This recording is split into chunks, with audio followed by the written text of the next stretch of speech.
नमस्कार। SPT news में आपका स्वागत है। पेश है 1 अक्टूबर बुधवार दोपहर 3:15 राजस्थान के विभिन्न शहरों की 15 बड़ी खबरें। सबसे पहले एक नजर डालते हैं आज की हेडलाइंस पर। पीएम मोदी ने जारी किया खास सिक्का और डाक टिकट। एक प्लेटफॉर्म पर खड़ी दोनों वंदे भारत, गफलत में पड़े यात्री। आरबीआई का बड़ा फैसला, 2027 से लागू होंगे ईसीएल फ्रेमवर्क। भजनलाल कैबिनेट का दशहरा के बाद विस्तार। बिना एनओसी भूजल निकासी पर एनजीटी सख्त, केंद्रीय भूजल प्राधिकरण ने 19 नवंबर तक रिपोर्ट तलब। और अब खबरें विस्तार से सुनिए। पीएम नरेंद्र मोदी ने आज बुधवार को आरएसएस से जुड़ा सिक्का जारी किया है। सिक्के पर एक तरफ राष्ट्रीय चिन्ह है, दूसरी तरफ सिंह पर विराजमान भारत माता की छवि और संघ के कार्यकर्ता दिखाई देते हैं। ऐसा भारतीय मुद्रा पर भारत माता की छवि स्वतंत्र भारत के इतिहास में पहली बार हुआ है। इस सिक्के पर संघ का बोध वाक्य भी लिखा है। उन्होंने कहा कि संघ के स्वयंसेवक जो लगातार देश सेवा से जुटे हैं, समाज को सशक्त कर रहे हैं, इसकी भी झलक इस डाक टिकट में है। मैं इसलिए देश को बधाई देता हूँ। जोधपुर रेलवे स्टेशन पर बुधवार सुबह यात्रियों के साथ एक असमंजस की स्थिति बन गई, जब प्लेटफॉर्म नंबर 5 पर 2 वंदे भारत एक्सप्रेस ट्रेनें खड़ी थी। हालांकि रेलवे स्टेशन पर लगातार इसकी उद्घोषणा कर यात्रियों को बताया भी जा रहा था, इसके बावजूद 9 यात्री दिल्ली जाने वाली ट्रेन की बजाय साबरमती एक्सप्रेस में बैठ गए। बाद में उन्हें इसका पता चला, तब तक दिल्ली जाने वाली ट्रेन निकल चुकी थी। रेलवे प्रशासन प्रभावित यात्रियों को उनके गंतव्य तक पहुंचाने के वैकल्पिक इंतजाम करने में जुटा और उन्हें सालासर दिल्ली, मरुधर एक्सप्रेस और रानीखेत एक्सप्रेस से उसी वंदे भारत के टिकट पर दिल्ली भेजने की व्यवस्था की। भारतीय रिजर्व बैंक ने बैंकिंग सेक्टर से जुड़ा अहम ऐलान किया है। अब एक्सपेक्टेड क्रेडिट लॉस नियम 1 अप्रैल 2027 से लागू होंगे। इसके साथ ही बैंक और उसकी ग्रुप कंपनियों के बीच बिजनेस ओवरलैप पर लगी प्रस्तावित पाबंदियां भी हटा दी गई है। ईसीएल एक मॉडर्न तरीका है जिसमें बैंक और वित्तीय संस्थान पहले से अंदाजा लगाकर तय कर सकते हैं कि उनके लोन का कितना हिस्सा वसूल नहीं हो पाएगा। अभी तक ज्यादातर बैंक लोन खराब होने के बाद ही प्रावधान बनाते थे, लेकिन ईसीएल लागू होने पर बैंकों को ग्राहक से पहले से ही संभावित नुकसान के लिए पैसे अलग रखने होंगे। राजस्थान की राजनीति में सियासी हलचल तेज हो गई है। खबरों की माने तो मुख्यमंत्री भजनलाल शर्मा जल्द ही अपने मंत्रिमंडल का विस्तार करने जा रहे हैं।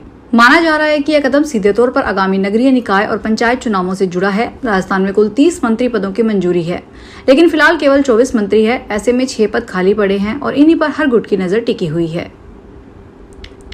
राष्ट्रीय हरित प्राधिकरण ने औद्योगिक क्षेत्रों में बिना एनओसी भूजल निकासी पर सख्ती दिखाई।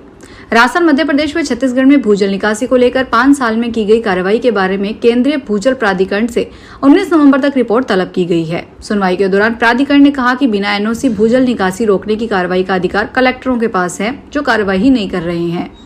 इस पर एनजीटी ने सभी कलेक्टरों से बिना एनओसी भूजल निकासी पर सख्त कार्रवाई करने और भूजल प्राधिकरण से भूजल संकट रोकने के तत्काल कदम उठाने का निर्देश भी दिया।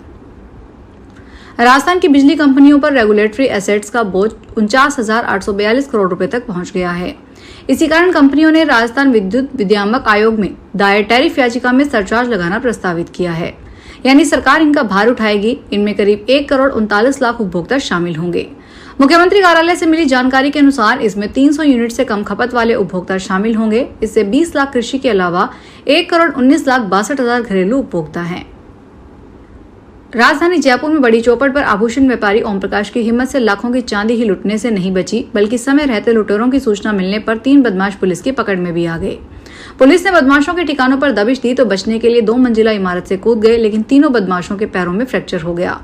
पुलिस ने तीनों बदमाशों को बापर्दा किया है। जेल में शिनाख्त परेड के बाद उन्हें प्रोडक्शन वारंट पर गिरफ्तार कर पूछताछ की जाएगी।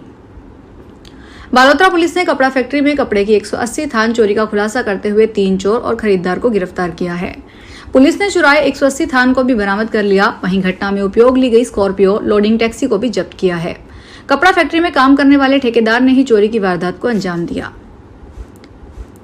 झालावाड़ पुलिस ने एक ऐसे अंतर्राज्यीय गिरोह का पर्दाफाश किया है जिसने किसानों की जिंदगी और बीमा कंपनियों दोनों को ठगा। यह गिरोह किसानों से ट्रैक्टर फाइनेंस करवाता, फिर उसे बेच देता और चोरी की रिपोर्ट दर्ज करवाकर बीमा क्लेम उठा लेता।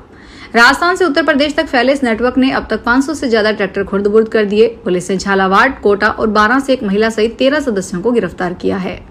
हैरत की बात यह है कि यह गिरोह हनी ट्रैप की वारदातों से भी लिप्त रहा है और अब तक करीब 10 करोड़ रुपए से ज्यादा की संपत्ति बना चुका है। टोंक जिले समेत बीसलपुर बांध के भराव क्षेत्र में हुई तेज बारिश से बांध से पानी की निकासी बढ़ा दी गई है। बुधवार को भी बांध से प्रति सेकंड गेट नंबर 11 को 2 मीटर खोलकर प्रति सेकंड 12,020 क्यूसेक पानी की निकासी की जा रही है। उधर बांध से पानी निकासी बढ़ाने से एक बार फिर बनास नदी का जलस्तर बढ़ गया। बनास के रपटों पर पानी बढ़ने से दुर्घटना का खतरा बढ़ गया। अजमेर की दरगाह थाना पुलिस ने एक और मोबाइल चोर गिरोह का पर्दाफाश किया है। पुलिस ने चोर गिरोह के 4 सदस्यों को गिरफ्तार कर लिया, जिनके कब्जे से पुलिस ने 8 लाख रुपए की कीमत के करीब 21 मोबाइल फोन को बरामद किया है। ये आरोपी भीड़ भाड़ का फायदा उठाकर वारदात को अंजाम देते हैं। आरोपियों ने अन्य कई वारदातें खुलने की उम्मीद की है। चारों के खिलाफ पूर्व में भी मुकदमे दर्ज हैं। सीकर के नेशवा थाना इलाके में चोरों ने मकान के 2 कमरों में रखी अलमारी और बक्से के ताले तोड़कर लाखों रुपए के जेवरात सहित अन्य सामान चोरी कर लिया। सुबह जब परिवार के लोग उठे तो उन्हें चोरी का पता चला। अब पुलिस चोरों की तलाश कर रही है। इस संबंध में नेशवा थाना इलाके के हरिपुर निवासी पोखरमल ने बताया कि वह रात को 10 बजे परिवार के साथ कमरे में सो गए थे। सुबह जब 5 बजे के करीब उठकर देखा तो 2 कमरों में सामान बिखरा हुआ था। इसके बाद उन्होंने सभी घर वालों को जगाया। राजस्थान में सवाई माधोपुर के अंतर्राज्यीय ख्याति प्राप्त रणथंभौर राष्ट्रीय उद्यान में 1 अक्टूबर से नया पर्यटन सीजन शुरू होने से पर्यटकों में उल्लास नजर आ रहा है। प्राप्त जानकारी के अनुसार इसे लेकर वन विभाग, होटल संचालकों, पर्यटन वाहन मालिकों और चालकों ने तैयारियां पूरी कर ली। सफारी ट्रैक की मरम्मत करवा दी गई है और ऑनलाइन बुकिंग साइट भी अद्यतन कर दी गई है। वहीं होटल और वाहनों की मरम्मत और रंग रोगन का काम भी पूरा कर लिया गया है। यूपी के जौनपुर जिले में एक हैरान करने वाला मामला सामने आया है। यहाँ गोरा बादशाहपुर थाना क्षेत्र के कुछमुच गांव में हुई एक घटना ने सबको हैरान कर दिया। गांव के 75 वर्षीय संगरू राम ने दूसरी शादी की थी, लेकिन शादी के कुछ ही घंटों बाद उसकी अचानक मौत हो गई। हाल ही में उन्होंने जलालपुर थाना क्षेत्र के 35 वर्षीय मनभावती से कोर्ट मैरिज कर मंदिर में विधि विधान से शादी की। मनभावती की भी यह दूसरी शादी थी और इससे पहले पति से 3 बच्चे हैं। हरियाणा में 11 नए जिले बनाने के लिए प्रस्ताव सरकार के पास पहुंचे हैं। इनमें करनाल का असंध, अंबाला का नारायणगढ़, गुरुग्राम के मानेसर और पटौदी, कैथल का पिहोवा, हिसार के हांसी और बरवाला, जींद का सफीदो, सोनीपत का गोहाना और सिरसा का डबवाली शामिल है।